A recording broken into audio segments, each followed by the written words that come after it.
ஜீவனுள்ள தேவனுடைய குமாரனாகிய ஒரே பேரான குமாரன் இல்லை என்றால் அவர் தீர்க்கதரிசியும் கிடையாது, அவர் போதகரும் கிடையாது, அவர் நல்ல மனுஷனும் கிடையாது. நல்ல மனுஷன் தன்னை வணங்க சொல்ல மாட்டாங்க, தன்னை தேவனுடைய இடத்துல வைக்க மாட்டாங்க. ஆனால் அவர் இரட்சகர், மாம்சத்தில் வெளிப்பட்ட தேவன், அவர் கிறிஸ்து. இயேசு கிறிஸ்து யார்? ஜீவனுள்ள தேவனுடைய குமாரனாகிய கிறிஸ்து, அபிஷேகம் பண்ணப்பட்ட ராஜா, தேவனுடைய ஒரே பேரான குமாரன். அந்த அறிவு நமக்கு இருக்கு, அந்த அறிவு நமக்கு ரெவலேஷனாக இருக்கு. சில மக்களுக்கு ரெவலேஷனாக இல்லை. அவர் மனிதனாக இருந்தார், மனிதனாக வாழ்ந்தார், பல அற்புதங்கள் செஞ்சாரும், உலகத்தில் அத்தனை பேருக்கும் தெரியும். அவர் சரித்திர நாயகன், சரித்திரமே அவரை வச்சு தான் ஓடுது. அதனால தான் அது ஹிஸ்ட்ரி. ஹிஸ்ட்ரினா என்ன? ஹிஸ்டோரி, அதான் ஹிஸ்ட்ரி. ஹிஸ்ட்ரியே அவரை வச்சு தான் ரன் ஆகுது. கிறிஸ்துவுக்கு முன்பாக, கிறிஸ்துவுக்கு பின்பாக நம்ம கேலண்டர் எல்லாமே சரித்திர நாயகன். அதனால் அவரை பற்றி எல்லாருக்குமே தெரியும். ரட்சிக்கப்படாத மனிதனுக்கும் அவரை பற்றி தெரியும், அவருடைய போதனைகள் தெரியும். அவன்கிட்ட போய் ஏசு யாருன்னு கேட்டால் சில மக்கள் தீர்க்கதரிசிம்பாங்க, ஈசா நபி அப்படிம்பாங்க. ஈசா நபின்னா தீர்க்கதரிசி, நபின்னா தீர்க்கதரிசி. சில ஆள்கிட்ட கேட்டிங்கன்னா அவர் ரொம்ப நல்லவருங்க, அவரை போல் ஒரு நல்லவரை நீங்கள் பார்க்கவே முடியாது, ரொம்ப அன்புள்ளவர், யாருமே தொட முடியாத ஆட்களை கூட அவர் தொட்டு சுகமாக்கினார், அவர் ரொம்ப இரக்கம் உள்ளவர், அப்படி ஒருத்தரை நீங்கள் பார்க்கவே முடியாது. யாருமே அவரை பற்றி கெட்டவா சொல்ல மாட்டான், அறிவில்லவன் கெட்டவா சொல்ல மாட்டான். சிலர் என்ன சொன்னாங்கன்னா அவர் தேவ தூதனாக இருந்து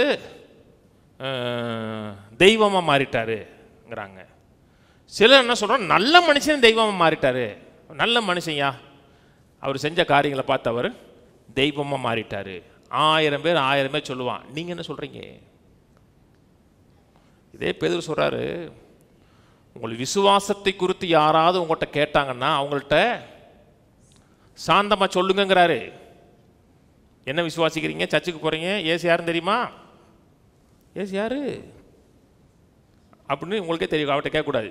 உங்களுக்கு வந்த வசனம் வாசிங்க, 1 பேதுரு 3:15. கர்த்தராகிய தேவன் இருதயங்களை பரிசுத்தம் பண்ணுங்கள், உங்கள் இருக்கிற நம்பிக்கை குறித்து உங்களிடத்தில் விசாரித்து கேட்கிற யாவருக்கும் சாந்தத்தோடும் வணக்கத்தோடும் உத்தரவு சொல்ல எப்பொழுதும் ஆயத்தம் பாருங்க. நீங்கள் என்ன நம்புறீங்க, என்ன விசுவாசிக்கிறீங்க, யார்ட்டாவது கேட்டால் அவங்கள சொல்லுவதற்கு நீங்கள் ரெடியாக இருங்க. ஏசு தீர்க்கதரிசி மட்டும் கிடையாது. ஏசு தீர்க்கதரிசியா? தீர்க்கதரிசி. ஆனால் தீர்க்கதரிசி மட்டும் கிடையாது. ஏசு ஒரு நல்ல போதகர் மட்டும் கிடையாது. ஏசு ஒரு நல்ல மனுஷன் மட்டும் கிடையாது. ஆனால் நல்லா கவனிங்க, ஏசு கிறிஸ்து இல்லை.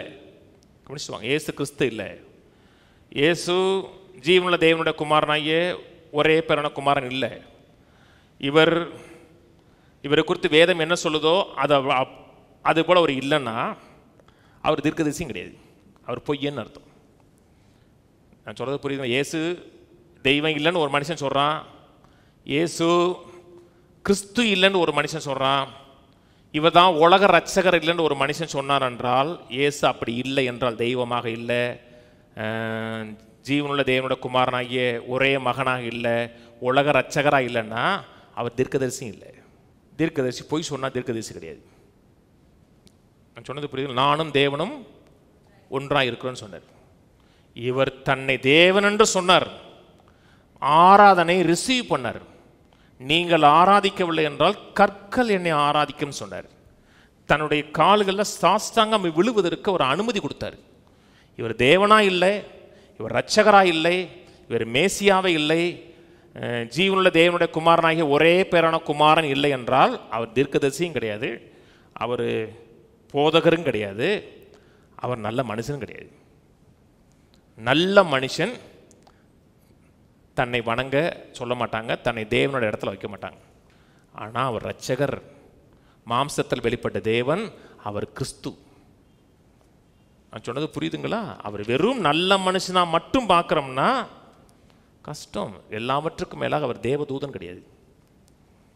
சில மக்கள் தேவதூதனாக பார்க்குறாங்க. பழைய ஏற்பாட்டு படித்து பார்த்தீங்கன்னா பழைய ஏற்பாட்டில் கர்த்தருடைய தூதனானவர் இருக்கா? அது யாரை பற்றி பேசுது? ஏசு கிறிஸ்துவை பற்றி பேசுது. இல்லைங்க தூதன் இல்லைங்கிறீங்களே, ஆனால் பைபிள் அவர் தூதன் சொல்லுதே. நீங்கள் தமிழில் படித்து பார்த்தீங்கன்னா பிரச்சனை இல்லை. கர்த்தருடைய தூதனானவர் அப்படின்னு போட்டிருப்பாங்க. நீங்கள் ஆங்கில பைபிளில் படிச்சிருந்த ஏஞ்சல் ஆஃப் த லார்ட் தான் இருக்கும் எல்லாமே.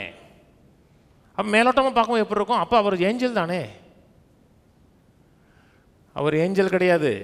ஏஞ்சலாக இருந்து நல்ல மனிதனாக இருந்து தீர்க்கதரிசியாக இருந்து அவர் பரிணாம வளர்ச்சி அடைஞ்சு தெய்வமாக மாறலை. அவர் தன்னை கேட்டார் பார்த்தீங்களா, நீங்கள் ஜீவனுள்ள தேவனுடைய குமாரனாயே கிறிஸ்துன்னு சொன்ன உடனே பேதுருவை அவர் கடிந்து கொள்ளலை. இப்படி சொல்லாத, தேவதூசனம் சொல்கிற அப்படின்னு சொல்லலை. அவர் நீ சொல்கிறது தேவதூசனம் சொல்லலைங்க, அவனை பாராட்டுறார். நீ பிளஸட் மேன்யா, அறிவாளியாங்கிறார். அறிவாளினா தேவன்ட்டு இருந்த அறிவை பெற்றவான்கிறார். பழைய ஏற்பாட்டில் தேவனை, அதாவது கிறிஸ்துவை குறித்து நிறைய, இந்த ப்ரீ இன்கார்னேஷனை குறித்து நிறைய பேசுது. அவரை ஒரு இடத்துல கண்மலைன்னு சொல்லுது. ஒன்று கொஞ்சம் 10 சொல்கிறார், அவர்களுடனே கூட சென்ற அந்த ஞான கண்மலைன்னு இருக்கு. நம்ம ஒரு இடத்துல தான் கண்மலையை பார்த்தோம். ஒரு இடத்துல அடித்தாங்க, தண்ணி வந்துச்சு, ஜனங்கள் குடித்தாங்க, ஆடு மாடு குடிச்சு. ஆனால் 1 கொரிந்தியரில் பவுல் சொல்லும் பொழுது அவர்கள் கூடயே ஒரு கண்மலை போச்சுங்கிறார். அப்போ நீங்கள் கல்லை பார்த்தெல்லாம் கிறிஸ்துன்னு சொல்லுவீங்களா? அவரை மேகஸ்தம்பமாக பைபிள் சொல்லுது இல்லைங்க. அவர் மேகஸ்தம்பம் வனாந்தரத்தில் போகிறாங்க. வனாந்தரத்தில் வெயில் உச்சத்தில் இருக்கும். அவங்களுக்கு பகலில் மேகஸ்தம்பமாக இருந்தார், இரவில் அப்படி அக்னி ஸ்தம்பமாக மாறினார். எல்லாம் கவனிங்க, இதில் போதில் போதிப்பேன். நமக்கு என்ன தேவையோ அந்த எல்லா தேவைக்கும் ஏற்ற பதிலாக கிறிஸ்து இருக்கிறார். இயேசு தான் இப்படி அப்படின்னு சொல்ல முடியாது. உங்களுக்கு என்ன தேவையோ உங்களுக்கு தேவைக்கேற்ற பதிலாக எல்லாவற்றுக்கும் எல்லாமா இருக்கிறார். அவர் இயேசு. ஆனால் அவர் யார்? மாம்சத்தில் வெளிப்பட்ட தேவன், கிறிஸ்து, உலக இரட்சகர், ஜீவனுள்ள தேவனுடைய குமாரனாகிய ஒரே பேரான குமாரன். அவர் கட்டாயம் தேவதூதன் கிடையாது. எப்படி கான்ஃபிடண்ட்டாக சொல்கிறீங்கன்னா, பரலோகத்தில் ஒரு நாள் தேவதூதனுக்கு சில கூட்டம் மக்களுக்கு தன்னை தேவனுக்கு சமமாக்கிறலாமா நினைக்கும் போதே ஒரே எத்தனை கீழே தள்ளிவிட்டார் சொன்னார்ல. ஆனால் இவர் இங்கே என்ன சொன்னார்? என்னை கண்டவன் பிதாவை கண்டவன் சொன்னார். நானும் பிதாவும் ஒன்றாக இருக்கிறேன்னாரு. அப்போ இவர் வெறும் தீர்க்கதரிசி கிடையாது, வெறும் போதகர் கிடையாது, வெறும் நல்ல மனுஷன் கிடையாது, கட்டாயம் ஒரு தேவதூதன் கிடையாது.